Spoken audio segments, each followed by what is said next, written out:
1958. Sorry? That's who he's going to see in Australia. You met in 1958? She was what we used to call a corker. I can see. Different days then. Relationships. I bet.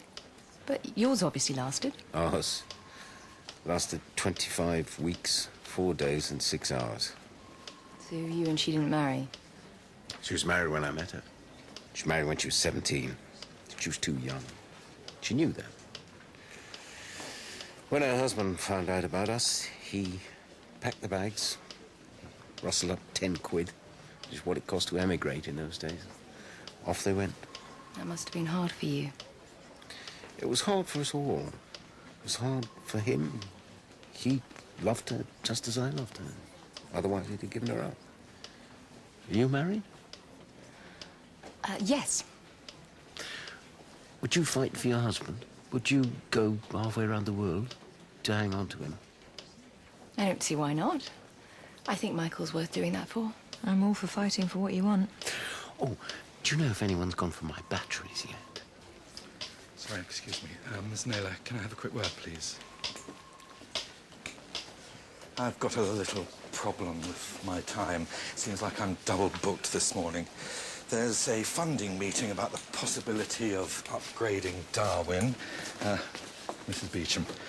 Rick got money for Keller, so now she wants money for... Right, I get the logic. And then there's a little sort of lunch thing after the presentation. I think I should be there. Well, Mrs. Beecham thinks I should be, so, So you want me to do Mr. Tonkinson's bypass? Assist on Mr. Tompkinson's. Tonkinson? Tompkinson's, yes. Assist Joseph. After all, he is his patient.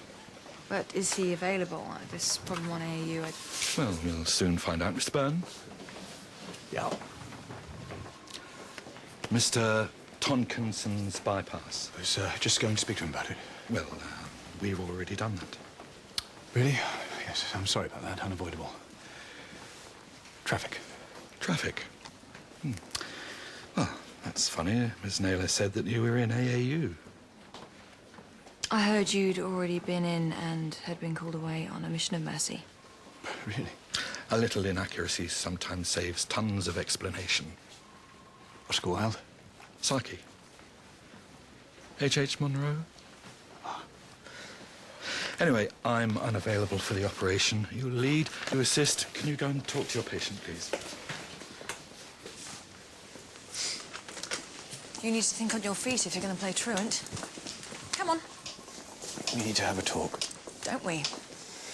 Mr. Tonkinson. Mr. Byrne, I do wish I had those batteries. Don't worry, Mr. Tonkinson. I will sort out the batteries for you. Yeah. Mr. Taylor, it's Lyndon Cullen again at Holby City Hospital. Look, I need you to ring the hospital urgently, please. Thank you. Where do you think he is? No idea. Well, I'm heading back to AAU. You coming, or... Tell them I'll be down soon. Okay. Mr. Cullen. Lily? No, they were in the car. Okay, Callie, I'm Lyndon Cullen. Do you remember me? My children. Yeah, they're okay. Lily's had to have surgery, but she's getting better. I've just seen her. I need to be with them. Yeah, and you will. You just need to get you both a bit better first, okay? My love, you need to rest. We can get some more fluids. Yeah, BP's 130 over 80. Is she adequately filled? All inotropes off? Mm-hmm. Okay, I don't want the dopamine restarted. Use colloids to fluid challenge, okay? Okay. I need you to ring someone for me. Sure. What's the number? They'll be worried about me. 07700 900 745. 07700 900 745, yes? Just tell them I'm okay. Sure. Okay, 5 milligrams of morphine. Callie? Callie, can you hear me? Where's my dad? Suspected heroin overdose. I gave her 5 milligrams of morphine. FPC, Usinese, amylase and LFT. Right. Has anyone informed the family? No indication that she's got any. She was found on the streets. Where the hell is Lyndon? Well, he said he'd be here soon. Whoa. He said he'd be here soon, but he's caught up on ITU. This is his domain. This is his problem, not mine. Abdominal X-ray and CT scan. You could have paged Mr. Strachan. Well, I did. I couldn't find him either. Yeah, you got a problem with that? No, I don't have a problem with it. I just thought you'd gone for Dr. Castle. I know how fond you are of the female applicants. And nepotism. Oh, come on, don't tell me you didn't know she was my wife. I had an inkling. Well, it would be wrong to recommend her then. Your just sketch might cramp your style. Oh, nothing cramps my style. Style like yours, nothing can uncramp it. Who told you? Nobody told me. I overheard someone talking about it. Yeah, who? Mr. Cullen and Mr. Bone. If those two don't know what they're talking about, then I don't know who does. But he would have come and told me. I know he would. Well, maybe last night changed all that. How? Well, I mean, maybe you were a little bit pushy. No, I'm just saying. no, I need to go and talk to him. Well, I would let him come to you. I'm just giving you my advice, that's all.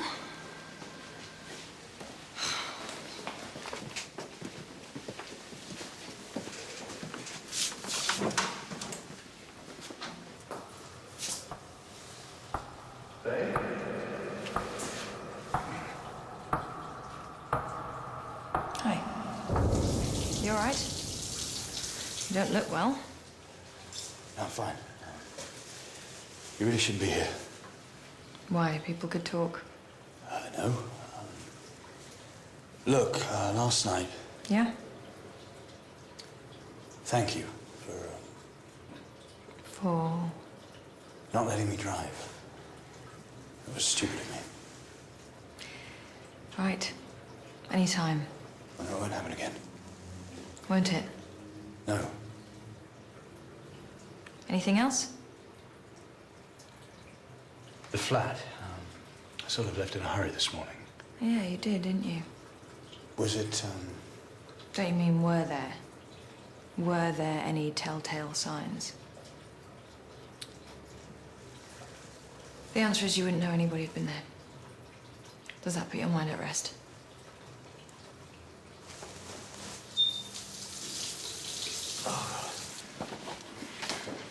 Mrs. Keene, I need to know what it is that you've actually taken. I'm on a methadone program. That's not what's caused this problem. That's all I'm on. I can't help you until you start being truthful with us. How's it going on ITU? Any closer to finding my husband? Well, I got in touch with a family friend. They're on the way in. Mr. Cullen, perhaps you could explain why it is that I now seem to be the locum consultant on AAU. Yeah, I'm sorry. I got tied up with the case on ITU. Well, perhaps you could get tied up with some of the cases on AAU. Michelle Keene, drug overdose, abdominal pains. Okay, I can handle that. I'll run through my thoughts with you. Okay. Do you know what they're going to do with me? No, sorry. Patch me up and throw me back out.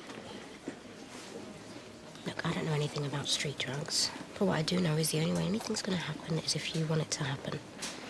These doctors see people like you every day. They know nothing's ever going to change.